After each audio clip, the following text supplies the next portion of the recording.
Ganun ba yan? Ito, dalawang kutsara lang, pero tatanyahin na lang natin, ha? Ayan. Tapos, dahil siya ay black coffee, kahit isang kutsarang sugar na brown. Black coffee, Mamaya wala na tayong nilagyan ng konting tubig, tapos brown sugar. Okay. Mabilis naman, madali lang mabilis si brown sugar. Ginagamit natin yan. Brown sugar daw. Brown sugar, no? Mabilis na mabili yan, brown sugar. 1 cup lang daw. Tapos, halo-halo. Ay, ganyan ba yung Imekos. Imekos. Ano yun lang? So, haluin lang ng haluin. Okay. Basic yan, sir, no? Parang basic na...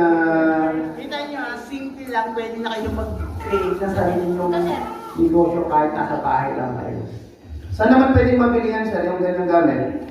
Kaya naman ito sa Shopee. Meron sa Shopee, so pwede kayong bumili. Lang to. Pwede tayo. Sa baba, pwede natin gawin. Ayun, no? So, ginagawa para mas maging fruity. Pag ano siya, parang yung ano ba? Bula, bubbles. Magiging ano yung kape natin. Yun, no? Basic lang. Ano to? Decharger ba to, sir? Decharger lang?